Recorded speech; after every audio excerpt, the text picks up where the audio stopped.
ವಿಜ್ಞಾನ ನಗರಿ, ಮಾಹಿತಿ ತಂತ್ರಜ್ಞಾನದ ರಾಜಧಾನಿ, ಇಸ್ರೋದ ಹೆಮ್ಮೆಯ ನೆಲೆ, ವೈಜ್ಞಾನಿಕ ಸಾಧನೆಗಳ ತವರು ನಮ್ಮ ಬೆಂಗಳೂರು.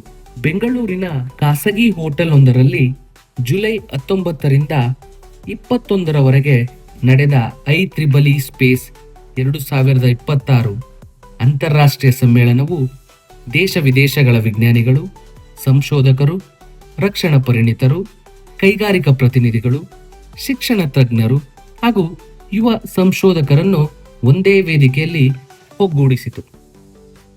3 ದಿನಗಳ ಕಾಲ ನಡೆದ ಈ ಸಮ್ಮೇಳನದಲ್ಲಿ ಉದ್ಘಾಟನಾ ಸಮಾರಂಭ, ಕಾರ್ಯಾಗಾರಗಳು, ವಿಶೇಷ ಉಪನ್ಯಾಸಗಳು, ಪರಿಣಿತರ ಸಂವಾದಗಳು, ವಿದ್ಯಾರ್ಥಿಗಳ ಭಾಗವಹಿಸುವಿಕೆ ಮತ್ತು ಭವಿಷ್ಯ ಭಾರತದ ತಾಂತ್ರಿಕ ದಿಕ್ಕಿನ ಕುರಿತು ಮಹತ್ವದ ಚರ್ಚೆಗಳು ನಡೆದವು.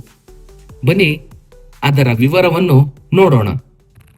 It is my distinct privilege to welcome you to the 3rd edition of IEEE Space, Aerospace and Defense Conference, which we call it IEEE Space. We are gathered here in Bengaluru, a vibrant city that serves the ultimate nexus where space exploration, pioneering aerospace engineering, cutting-edge defense technologies, world-leading software innovation, and elite academic research seamlessly converge. In the defense ecosystem, if I see, we are witnessing a global paradigm shift driven by operational software-defined combat systems and disruptive autonomous networks, distributed autonomous networks. This trend is anchored beautifully by the indigenously developed Netra airborne early warning system. The leader is with us, Dr. Raj Lakshmi Menon and Ms. Santhya, Director CAPS, from our own CAPS DRDO, from this very place, Bengaluru, which has achieved a monumental final operational clearance. And this hands a fully combat-ready, sovereign eye in the sky over the Indian Air Force. These monumental leaps prove that our discussions in next 2 days directly serves as the architecture for tomorrow's reality. Reflecting this growth, the conference has also received over 900 plus submissions, and our technical program committee, after peer review process, they have selected 600 at the rate of 62% acceptance rate. And these 600 papers, they are going to be discussed and presented in 73 sessions in 12 parallel sessions.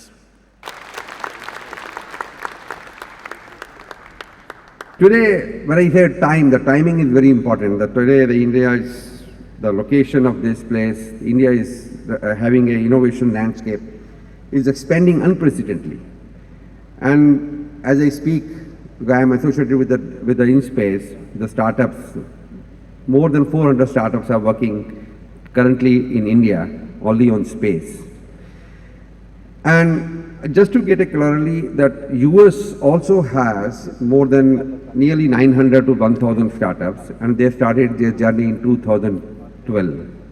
And we have taken 5 years to reach to 400 plus numbers. I'm very sure we need to get now more unicorns. One unicorn we already got, that is Cairo team. We need to have more and more. US has 18 to 20, I think, as I read the data, they have 18 to 20 unicorns. And these 400 startups have to be actively work on various areas which they are going to work. And in fact, yesterday only, day before yesterday only, we all witnessed the history, the scripted new chapter into the India's space journey, and we all saw the successful launch of the first orbital flight, that too in their first maiden attempt. I think they deserve a big applause. So if you look at this space conference, it is really unique in the sense that it started in India, but as you can tell, we are going to make it a flagship conference, and we are going to make it an international conference. So starting in 2027, we're going to move it to Singapore, and we are in discussions to have it in France in 28. That's quite an accomplishment to everyone.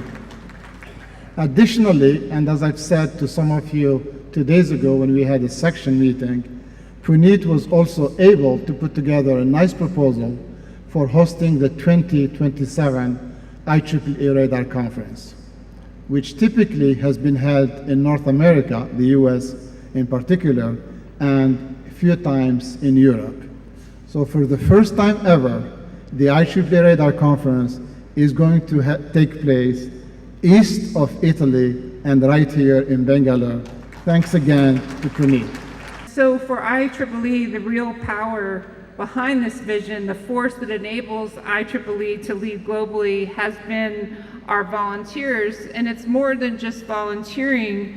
It's volunteering as a professional, volunteering as a leader, volunteering as a leader across industry or academia, research, and real-world applications. And each of our dignitaries on the stage and in the audience definitely demonstrate that and model that for all of us.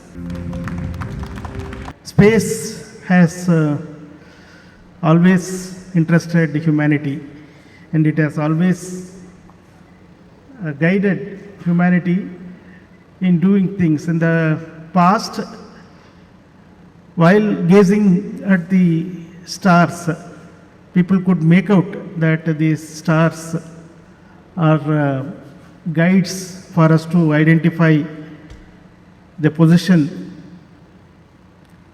in space and also the season of the year, so on.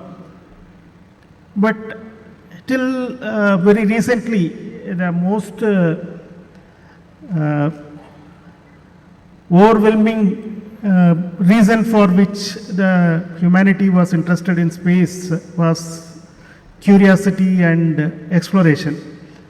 To satisfy the urge for exploration and the curiosity of the humankind, man has been venturing into space, trying to find out what is lying in the vast emptiness. And it has been found through all these efforts, and not just only the space scientists, but also the fundamental physicists, that it is not really a vast emptiness. There is plenty of things sitting there outside. To do governance or to give forecast for various activities on Earth, now the activities in the space domain have so rapidly commercialized that anything that is possible on Earth has some connection towards the satellites and satellite-based systems.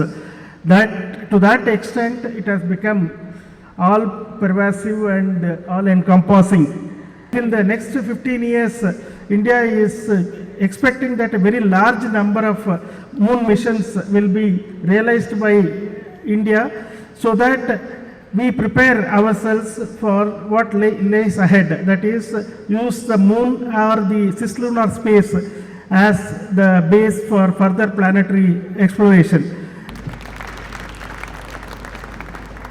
You have all seen in Iran versus US what happened, in Venezuela attack what happened, how the cyber has made the entire protection defunct and power has become residing on the warfare. The electronic warfare, the GPS denial, all the missiles losing its track because there is no GPS, and there is the jamming, the wars are fought before even a single bullet is fired. So this is the kind of a transformation of warfare has come, and that takes us to the next level, that's called the cognitive warfare. I think artificial intelligence, misinformation, deepfakes, and all those influence the decisions. You might have heard in Iran what happened. In their social media, the transformation has happened that all of you are safe, all of you are safe, and all of you are safe. And that's where the attack has come in. So how you control somebody else networking to pump the fake information which people believe the most. And that is what has become the new paradigm of the warfare. And with these three being growing up, the fourth and the final one happens to the space warfare. Though space is everyone's domain, there is enough space in space. I think my next few slides will say how space is becoming a constraint, and the control over the space is becoming the control over the warfare, friends. If you look at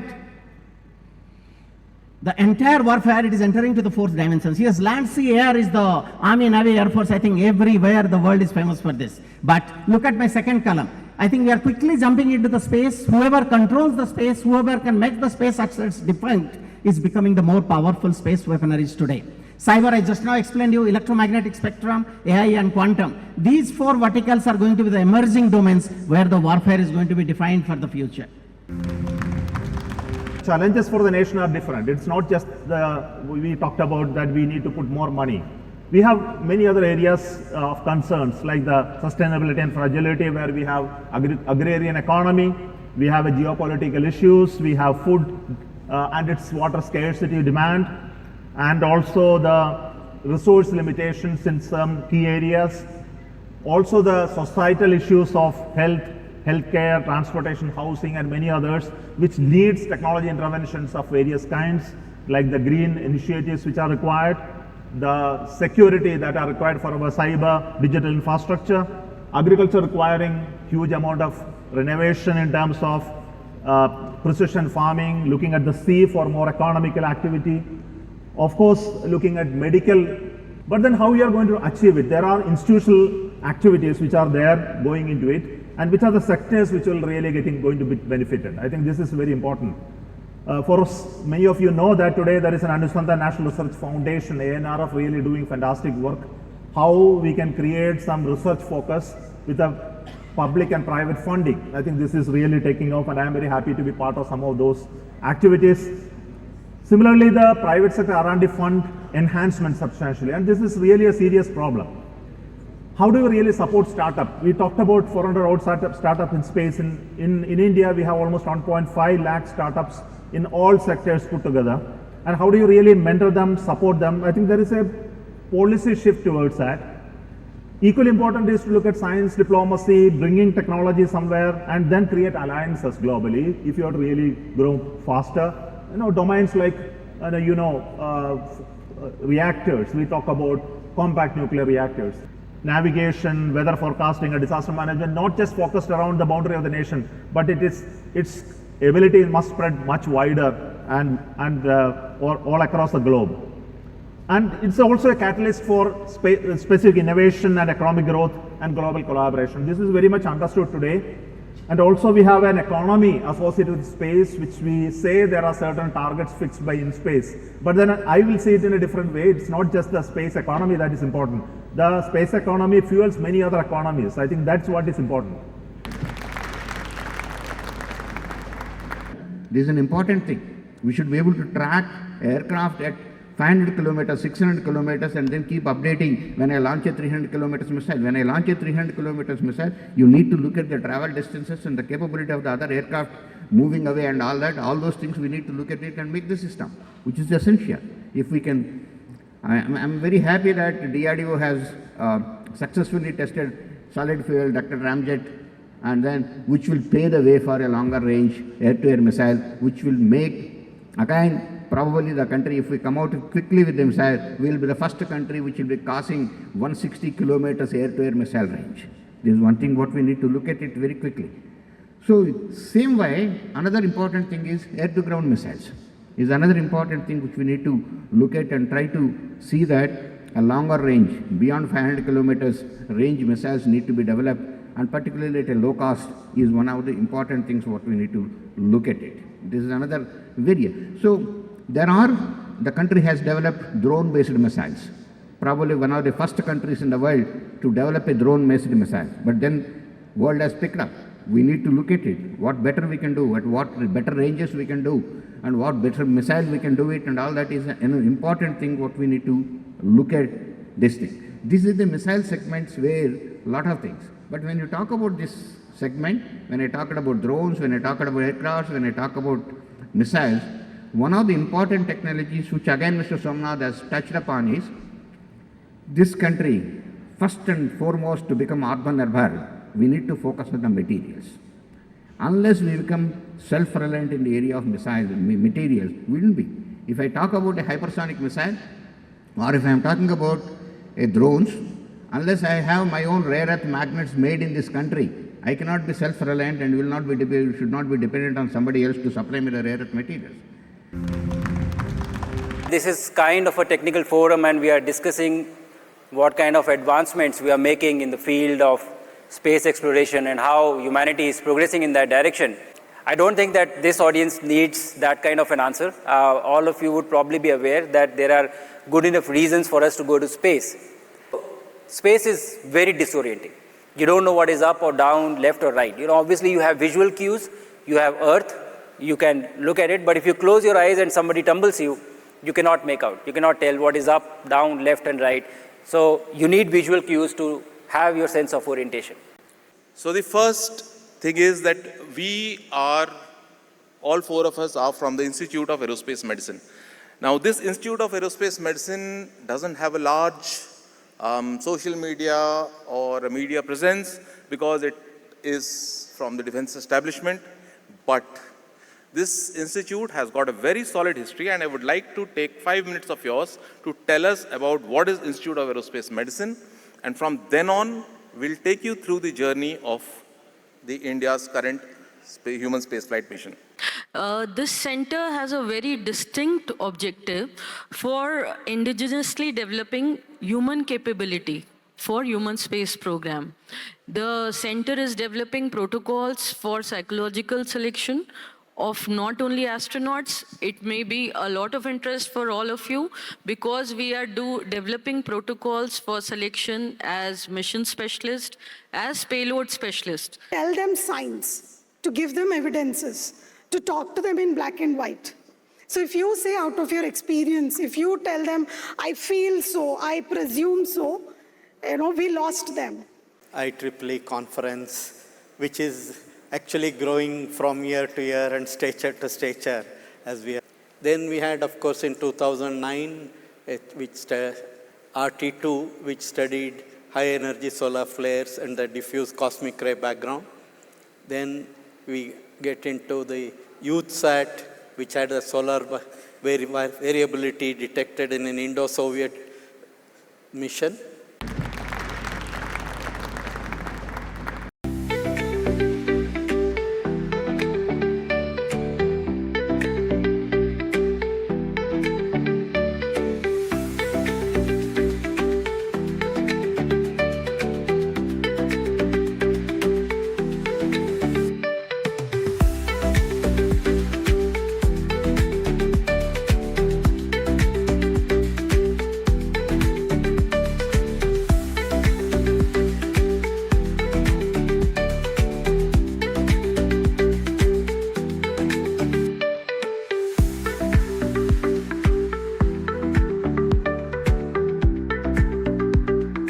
This is the third edition of the IEEE Space Conference 2026. So we have just witnessed the inaugural function of that, and also some of the plenary talks on vision setting for space, aerospace and defense domains. Both me and Satish Reddy were here to give the early plenary talks. This domain is very, very important as far as we are concerned. This space, which is looking at space, aerospace and defense sector, under the umbrella of IEEE, brings all the people together, the industries, academic people, students, primarily to showcase and network in this domain of technologies, because there are a lot of ecosystem which has grown substantially in the recent times, not just the big players but also the startups, MSMEs who are contributing to this sector. Equally interesting is to see the growth of this sector in the universities, academic institutions where there are courses which are linked to these domains, space, aerospace and defense, which could be in material science to electronics to software systems. So all of them come under this ambit. So there, in this conference there has been papers which are collected across the country. Almost 900 papers came, and which is a very huge submission. And also the growth of the participants is also increasing substantially in the recent times in this conference. So I heard that today IEEE also announced that this conference is going to be a very significant conference, which they will take it to international level.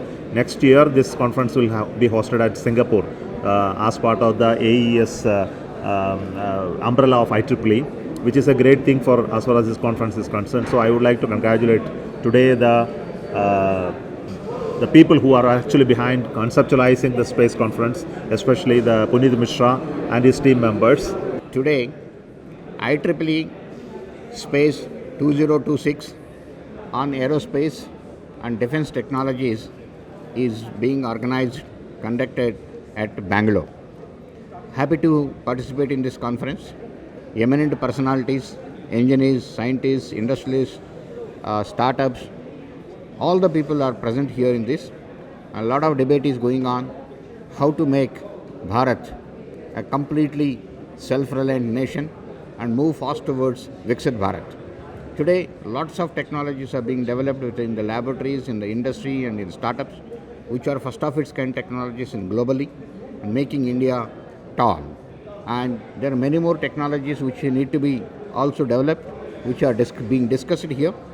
And with the advent of these developments, India will fast emerge as Viksit Bharat. Space ಆಯಿತು ಅಥವಾ defence related, technology related, ಇಲ್ಲೆಲ್ಲ conference, panel discussions ಎಲ್ಲ ನಡೀತಿದೆ. ಸುಮಾರು ಒಂದು 600 paper ಇಲ್ಲಿ ಇವತ್ತು present ಮಾಡ್ತಿದ್ದಾರೆ. ಭಾಳಷ್ಟು ಒಂದು ಪ್ಯಾರಲಲ್ ಸೆಷನಲ್ಲಿ ನಡೀತಿದೆ ಇಲ್ಲಿ. ಸೊ ನಾನು ನಂದು ಒಂದು ಸೈಬರ್ ಸೆಕ್ಯೂರಿಟಿ ರಿಲೇಟೆಡ್ ವರ್ಕಲ್ಲಿ ಪ್ರೆಸೆಂಟ್ ಮಾಡಲಿಕ್ಕೆ ನಾನು ಬಂದಿದ್ದೇನೆ. ಆ್ಯಂಡ್ ಇದು 3 ದಿನ ನಡೀತಿದೆ. ನಿನ್ನೆಯಿಂದನೇ ಸ್ಟಾರ್ಟ್ ಆಗಿದೆ ಈ ಕಾನ್ಫರೆನ್ಸು. ಸೊ ಇವತ್ತು ಒಂದು ನಾಳೆ ಇಲ್ಲಿ ಒಂದಿಷ್ಟು ಸುಮಾರು ಪ್ಯಾನಲ್ ಡಿಸ್ಕಷನ್ಸು ಕೂಡ ಇವೆ. ಸೊ ಈಗ ನೆಕ್ಸ್ಟು ಇಂಡಿಯಾದಲ್ಲಿ ಏನು ಒಂದು ಈ ಸ್ಪೇಸ್ ರಿಲೇಟೆಡ್ ಡೆವಲಪ್ಮೆಂಟ್ ನಡೀತಿದ್ದೇವೆ ಅಥವಾ ಅಷ್ಟಲ್ಲದೆ ಮತ್ತು ಈ ಡಿಫೆನ್ಸ್ ರಿಲೇಟೆಡು ಆಯಿತು, ಇಸ್ರೋ, ಸೊ ಇವೆಲ್ಲ resource high level resource persons ಆಯಿತು, ಎಲ್ಲ ಸೈಂಟಿಸ್ಟ್ಗಳು. ಸೊ ಆ ಪ್ಯಾನಲ್ ಡಿಸ್ಕಷನು ಅವೆಲ್ಲ ನಡೀತಿದೆ ಇಲ್ಲಿ ಸರ್. ಇದು ಒಂದು ನಂದು ರಿಸರ್ಚ್ ವರ್ಕನ್ನು ಇಲ್ಲಿ ನಾನು ಪ್ರೆಸೆಂಟ್ ಮಾಡಿದ್ದು. ಸೊ ಎರಡನೇದ್ದು, ಇಲ್ಲಿ ಏನು ಸದ್ಯಕ್ಕೆ ದೇಶದಲ್ಲಿ ಬೆಳವಣಿಗೆ ನಡೀತಿದೆ ಈ ಡಿಫೆನ್ಸ್ ಸೆಕ್ಟರಲ್ಲಿ ಆಯಿತು ಅಥವಾ ಈ ಸ್ಪೇಸ್ ಸೆಕ್ಟರಲ್ಲಾಯಿತು. ಸೊ ಅದನ್ನೆಲ್ಲ ಈ ಗೌರ್ಮೆಂಟ್ ಏನೋ ಒಂದು ಸ್ಕೀಮ್ಸ್ ತರುತ್ತದೋ ಅಥವಾ ಏನೋ ಒಂದು ಫೆಸಿಲಿಟಿ ರಿಸರ್ಚಿಗೆ ಕೊಡ್ತಿದೆ. ಸೊ ಅದ್ರ ಬಗ್ಗೆ ತಿಳಿತು. एमर्सन NI पिछले 50 वर्षों से टेस्ट, ऑटोमेशन और मेजरमेंट के क्षेत्र में अग्रणी कंपनी रही है.